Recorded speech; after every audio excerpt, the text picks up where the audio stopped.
This was a massive investigation. We pulled up with a team of 6 people to remove some animals that were in a horrid condition. Once you opened the doors, there was tons of little dogs just barking. They were all in very poor condition, very, very thin. This was the most horrid case I'd ever worked. Peanut was a small pug that was in a wire crate. My first thought was, I've never picked up a pug that weighed so little before. It was like picking up a piece of china, very fragile. She did not appear to have any body fat. Every part of her spine was sticking up. You could see every rib, every hip bone. She was barely alive. When we got them out and walked them out, it was like the first time they'd ever been on grass.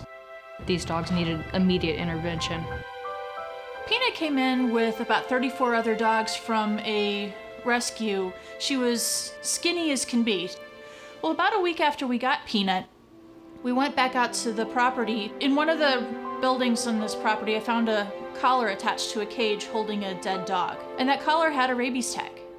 From that one single rabies tag, which went back to a Texas veterinary clinic, unfortunately, what they were telling me is, well, the people had moved, they're no longer in the area.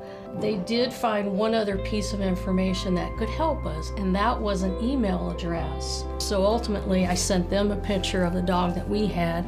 They immediately responded and said, that's our Peanut. But then my very next thought is, would they be able to take her back? And they immediately said, oh yes. In fact, they said, we will drive to come and get her. At that point, Peanut was not physically able to travel. This was a dog still in a very fragile state. And they understood all of that. And they knew, you just tell us when to come and we'll be there. And we stayed in communication over the next month. As Peanut was progressing, I would call and give them updates and reports. And finally, the day came when the medical team said, Peanut's probably strong enough to travel now. And so, of course, I had the great pleasure to call her family and say, guess what? Peanut can come home. It was just beyond wonderful. They were so worried that Peanut wouldn't recognize them. And I told them, no worries. Trust me, when she hears the sound of your voice and gets close to you, she's gonna know. And if you get to see the next clip, then you'll see it happen in real time. Dogs remember who love them. And when they have a long experience with a family that loves them, they are so happy to see their people again. And that really elevates their level of happy. Even if they're a normally happy dog, the ecstasy you see when they get back to the people that they knew is just so wonderful.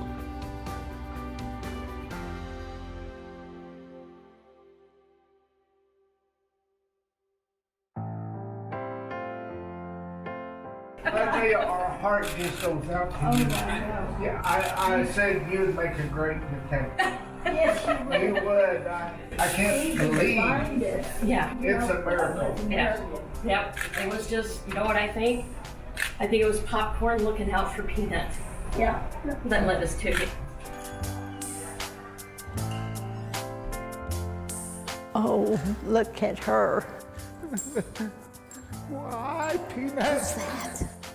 Oh. Hey, Peanut. How are you? Oh. Oh. Peanut.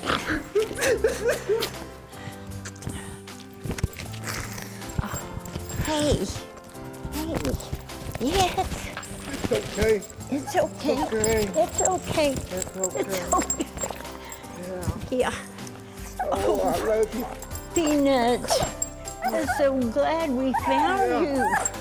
Yes. No. Yeah. You are some. Yes. Yes. She recognized you. Yeah. And she kissed your face. She did. Just like she did before. Oh, Peanut. Yeah. Oh, yes. Yes. Well, we're going to take you. We're going to take you home with us. Yes. Yes. Yes. You won't be alone anymore. Yeah. You know, they say dogs can't talk. But she But just she did, does. didn't she? Yes. Thank you folks so You're much. welcome. It's okay. Yes, we came and got you. Yeah. Yes, we did. We're a family again. It's so nice to see you, Peanut. These are tears of joy. Thank you. Thank you. Yeah, she likes to walk. I don't think really words can express our thanksgiving for the people at the Humane Society here in St. Louis and in Missouri for bringing Peanut back home to us.